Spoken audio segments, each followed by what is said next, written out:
Ebiva mu mbeera eyo yonna ey'okusinkana bannakibiina mu ggwanga lyonna ng'ensonga enkulu ezibaddemu zibadde za kutandika kkiriziganya kutandika omulimu ogw'okuggalawo ekibadde ekibiina kyaffe ekya FDC naye ne kigwamu ebizibu. N'ekyokubiri ekyo nga kirina myezi 6 ssemateeka waffe akiwa myezi 6 okukitambuza kukituusa bwe kiggweera. N'ekyokubiri okutandika enteekateeka ezizimba ekibiina ekipya era ebintu ebyo byombi bijja kutambulira awamu. N'ekyokusatu nti ababadde batukulembera mu biseera bino bagende mu maaso nga be bavunaanibwa ku nsonga ezebbiri okuggalawo n'okuggulawo. So tusuubira nti era tujja kusinkana wano oba awalala okumaliriza ensonga ezo n'okuggulawo mulyango ogututwala mu mbeera empya. Naye ng'ebyo bitadde ebbali wabaddewo era n'okukkiriziganya okuvumirira obulyake n'obubbi obufumbekedde mu gavumenti obuviiriddeko mu bizibu ebiyitirivu ebitugwako okufiirwa abantu abangi ekiteezi KCCA bwebadde eyiwa kasasiro ne ssente zandibadde zimutegekera eri zibbibwa okutuusa mutawaana gwaguddewo gwaviiriddeko abantu abayitirivu okufa. Naye omulimu guno nga bwe tumaliriza okwetegeka si gwa kibiina kimu kyokka, gwa bannayuganda bonna okwekolamu omulimu. Oba oli munnakibiina ki, omulimu gw'okununula ensi yaffe si mulimu gwa kibiina, mulimu gwa bannansi abawambiddwa okwenunula. N'olwekyo ebibiina bituyambako mu lutalo olwo okukuŋŋaanya abantu n'endowooza, naye nga tulina n'okulaba nti n'abalala bonna abatali ba kibiina kyaffe bonna twegattira wamu ne tulumba ne twetaasa. Eddimu erikyatuli mu maaso, naye nga tulina okuwangula ebizza ebitugaana okutuuka gye tulaga. Okusooka okutiisibwatiisibwa okuteekebwako abantu baffe abamu ne batya. Ekyokubiri nannya abakulembeze. Ekyokubiri kugulirira, kubanga bawamba eggwanga bawambiramu n'obugagga bwaffe be babwefuga era ne babukozesa kutugulirira. Nannyo okugulirira abakulembeze. N'olwekyo bwe tuba bakuwangula tujja kuwangula ssente zabwe.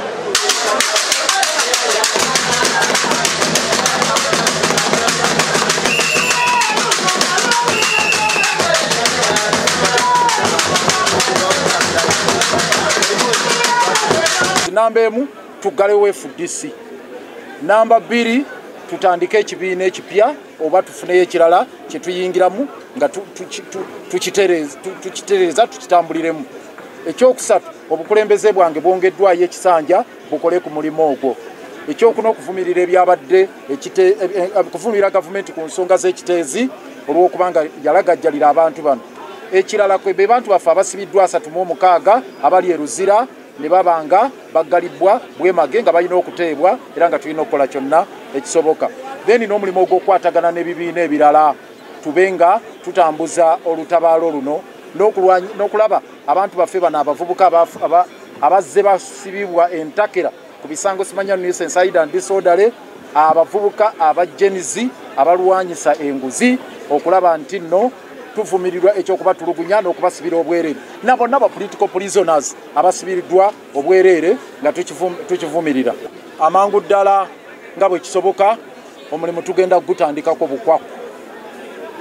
Amateeka tugategeera bulungi, obuwaayiro twabwetegerezza dda, kyannaku nnyo nti akaseera kano kati tuli kuteekateeka gyoyita Tombstone ejjinja erigenda ku kabbuli lyabadde munywanyi waffe kitaffe maama waffe FDC. Tugenda kuteekateeka enteekateeka ey'okumuziika mu myezi 6. Mulimu ogwo gunkwasiddwa ne ttiimu yange. Sirina kyakola amaziga agakulukuta naye inna lillahi wa inna ilaihi rajiun. Gone too soon FDC. Mukama akuwe ekyumulo eky'emirembe. Tugenda kuteekateeka nziika mu myezi 6. Obuvunaanyizibwa obunkwasiza. Ekyokubiri kwe kutandikawo ekyombo ekipya ekigenda otusaabaza mu mayengo ge tulimu akaseera kano. Ekyombo ekyo tulina enteekateeka nnyingi ze tugenda okulambulula mu maaso awo ez'okulaba nti ekyombo kino n'enkasi gye tukutte kitusaabaza amayengo g'ennyanja ge tulimu mu ggwanga lyaffe lino. Kyekibiina ekipya era proposals weeziri olede ku table.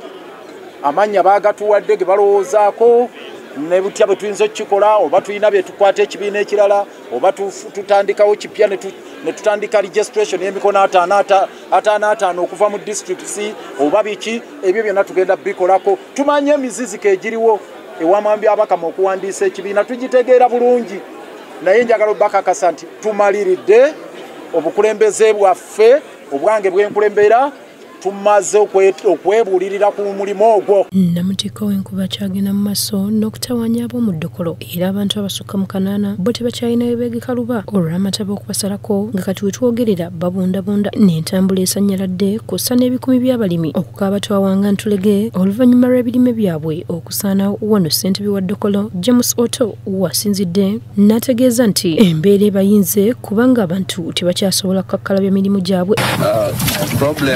The flood is people are affected and the development in the area we cannot access. Nayongeddeko nti n'ebyobulamu abantu tebakyasobola kubifuna mu malwaliro ag'enjawulo. We also have a big challenge of droughts along the lake shores, as you can see later on that the community now cannot access services.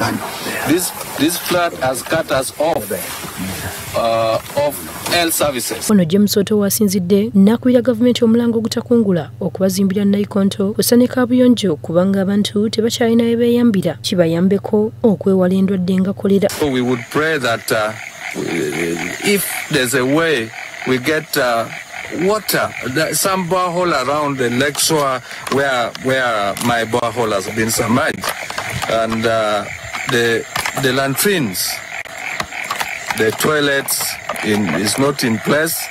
We would pray that if we could be provided with moblets to support the community around the lake shore, because currently they are defecating openly, which is really a big problem. And anytime we might even be affected by diarrhea and so on and so forth. Wabula guno sigwe mulundi ogusoose ng'abantu b'omu bitundu bino bakosebwa anti ne mu mwezi ogwokuna omwaka guno abantu bangi baafuuka ababundabunda oluvannyuma lw'ennyanja Kwanya mu kitundu ky'Omulango okujjula n'ebooga amazzi ne gawaguza ne gayingira mu mayumba g'abatuuze n'okwonoona ebintu byabwe ekintu ekyazza abangi emabega. Bajje eno n'ennyota zammwe mutudde nti muwuliriza abaana abatalina musango gwe balina kulabika mu maaso gammwe. UPDF erimu ab'amagye abaasoma. Singa babadde b'amagye nga gali agambye n'alirowoozezza nti obutasoma bwe bubadaaza. Ne bano abasajja bannamagye ne balooya bo tebakiraba nti bakozesebwa bubi. Oddira otya omuntu nti no wamusanze ayambadde akasaati akamyufu n'omusimba mu kkooti y'amagye era n'oyita bajje no batuula awo mbuba abo bazze wano kuwuliriza misango. Mwami Kayindo otafiire gwe we bakuwa poliisi ogikulire nga minisita wa internal affairs gwe owulira otya ng'ate emirimu gya poliisi kakati gikolebwa bannamagye okulina okukuuma emmotoka mu lumbe n'osanga omusajja gyeyo emmundu eriko akasepiki ng'ali awo mbu yeekwese alaba bba akataala ku mmotoka. Twali tukkiriziganyiza nti ku mulembe gwa Museveni emundu z'amagye ab'amagye bajja kubeera mu barracks bajja mu bantu emundu ziddeyo mu amale okujjako nga tulina olutalo nti bannange amagye gavudde Congo ne gayamba Uganda ne galumba Uganda ne kati ejje ly'eggwanga lifuuse lya jjenjeero buli woyita obalabawo yo poliisi kati eringa yafuuka emperekeze obuwerekeze olaba n'egyo emirimu egimu ne poliisi ey'edda teyagikolanga twalinanga gye bayitanga local administration police nga babayita ba musirike ekyabayisanga ba musirike nga be bagenda ku mikolo ne bagamba abantu nti musirike omukulu ayogere ne kati n'obwa musirike UPDF yebukola. The UPDF army has turned itself into a local administration police. Ogisangeyo ku kyalo mbu banoonya gundi teyazimba katandaalo mboli simanyi ntasimye ensalo ebintu bwe bityo nti balamula nkayana za ttaka kasita amagye ogatwala mu bantu gatandika kubacunya kakati ekiri ewaffe eyo abantu bonna ababeera ku luguudo luli olwalwerwe ab'amagye bagenda ne baziba amakubo agagenda mu byalo 9 mu constituency yange yokka nekiri ne mu constituency endala zonna kati okuyitawo basaba kintu kidogo tuwe ssente okukkiriza okuyita okubuuka lweru okugenda ewuwo be bayigiriza ab'amagye obubbi kubanga be babatutte mu bantu ab'amagye baggalire bw'obeera w'amagye olaba nti babateerawo n'ebbaala ezaabwe babateerawo n'amaduuka agaabwe n'ekyambalo ow'amagye teyalifulumye nakyo balakisi bwe yali badde alina gy'alaga kolo ng'ayiwamu ebyambalo byebi engoye ze nga naye ng'omuntu naye kati amagye gafuuse gajjenjeero batambula tokyasobola kwawula w'amagye nawa poliisi bali eyo bajjudde poliisi zonna tebalina we basula ekintu ekyo kiswaziza nnyo Mwami Museveni kubanga Mwami Museveni abantu baali bamanyi nti ebirala byonna we biba bikulemye mbuwaakiri ku kyamagye ekyo tukoze bulungiko naye kati n'ekyo kivuddewo nze naye kikinyingizaamu kwe kuba nti kati amagye gano gakozesebwa bya bufuzi kucunya bavubuka abaffe abali mu byobufuzi era na bino ebikolobero byemulaba bye bakola mu mannya ga poliisi biri mu magye. N'ekirala era kye twagala Mwami Kayindo Tafiira abuulirizeeko be bakyala kimpadde nti omuntu n'abeeraawo olw'okuba abadde mubbi bwe bamukwata emirundi ebiri nga bbye masimu kati nga batandika muteeka ku poliisi nti ono yayambako ku poliisi mu kukwata ababbi b'amasimu. They are recruiting criminals. Waliwo ennaku ezo banziba essimu ne ngenda emukono ne bankwasa omubbi w'amasimu ne baŋŋamba omubbi w'amasimu ono genda muwe emitwalo 2 agenda kukwatire babbi banne. Kati olaba bakikola ku nze omubaka wa palamenti kyokka n'emitwalo gyange 2 yagitwala naye n'ababbi teyabaleeta. Banziba bubbi mulundi gwakumeka gwakubiri. Zibadde ziwera 10 nga bukyeza okunkya mmotoka namba UBM 673K eyambalaganye ne bbaasi ya Gateway namba UBQ 621Z ku luguudo lw'Embarara okudda e Masaka. Sekamo wa poliisi y'ebidduka Michael Kananura akakasizza akabenje kano kyokka kitadde ku mugoba wa bus kale kwagala kuyisiza ku sipiidi ennyingi ate mu bukyamu. Omugoba w'eno emmotoka n'agezaako okubanga ayisa emmotoka ezabaddewo ennyingi era kwe konagana n'omugoba ow'emmotoka eya Fuso eyabadde aviira mu opposite direction oba eyabadde nga ava side ez'e Masaka ng'adda ekyezanga. Era kabenje kano ke kaviiriddeko okufa kw'abantu 6 abafiiriddewo omuli n'omugoba wa bus ate ne kakosa n'abalala 3 mu 7. Akabenje kano kongereza ku obwo obwabaddeyo wiiki ewedde okuva ng'ennaku z'omwezi 11 okutuuka nga 17 mu wakanya w'omwaka guno. Poliisi y'ebidduka mwetegereza nga bwe bafunye abantu 76 abafiiridde mu bubenje ate nga 355 bakoseddwa n'ebisago eby'amaanyi. Mu bantu 76 abafudde 24 babadde bagoba ba pikipiki 19 babadde bakozesa bigere ku nguudo so nga 6 babadde basaabaze ku pikipiki kyokka nga 5 ku bo babadde bagoba ba mmotoka. Kananura atutegeezezza nti abataano babadde bagoba ba bugaali ate nga abantu abalala 4 n'abasaabaze 3 nabo tebaalusimattuse. Sekama wa poliisi y'ebidduka atutegeezezza nti abantu ba bulijjo be basinze okufiira mu bubenje buno. Bakolesa ebigere ku nguudo n'ab'obugaali era bano bakola ebitundu 85 ku 100 ku bantu bonna abaafa mu Ssabbiiti ewedde. Aba pikipiki bokka bano bakola obutundu 43 buli ku 100.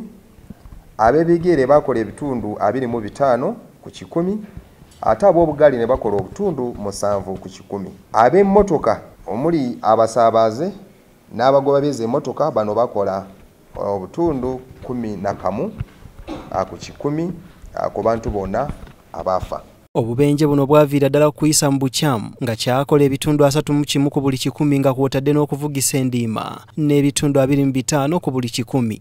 Poliisi y'ebidduka egamba nti nayo tetudde era egenda kuttukiza buto ebikwekweto kw'abo abagoba abatatuukiriza bisaanyizo eby'okuvugira ku nguudo okuteekesaawo empisa mu nvuga y'ebidduka. Ebikwekweto ebyo byakugenda mu maaso mu Ssabbiiti eno era kuno kulabula eri abo bonna abaagala okukolesa amakubo gano nga tebalina bimanyirivu oba tebalina biwandiiko oba giyite driving license ebakkiriza okuvugira ku nguudo zino. Poliisi y'ebidduka wano neera weesinzidde neekuba ogutakungula eri abagoba b'ebidduka abazadde n'abasomesa okufaayo ennyo naddala mu kiseera ng'abayizi kale bagenda okuwummula olusoma lwabwe olwokubiri. Omwana wenna ali wansi w'emyaka 12 tetulina omulekerera okutambulira ku pikipiki yekka, alina okubaawo n'omuntu omukulu anaamuyamba oba namukwatirako n'atambula naye ku eyo pikipiki.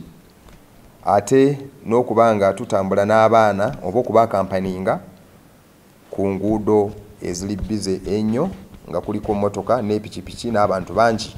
So abaana bano tetubalekerera. Okusinziira kwa lipoota ya poliisi ey'obuzi bw'emisango eya 2023 gye yafulumya mu Kutula Nsanja w'omwaka guno kweyongerako omuntu omu okuva ku bantu 12 okutuuka ku 13 abafa buli lunaku mu bubenje bw'oku nguudo ng'okuvugisa ekimama kye kyakulemberamu obubenje buno bwonna obwali eyo mu 1979 okweyongera n'ebitundu 3 ku buli 100 okuviira ddala ku bubenje 3210 mu mwaka gwa 2022 ng'abantu abawerera ddala 1486 be baalugulamu obulamu era kati z'embuyaga ezikunta. Uganda emu ku nsi ezisinga okubeera mu bubenje buno nga mu nsi yonna kiteeberezebwa nti abantu akakadde kamu mu emitwalo 65 be bafiira mu bubenje buno buli mwaka.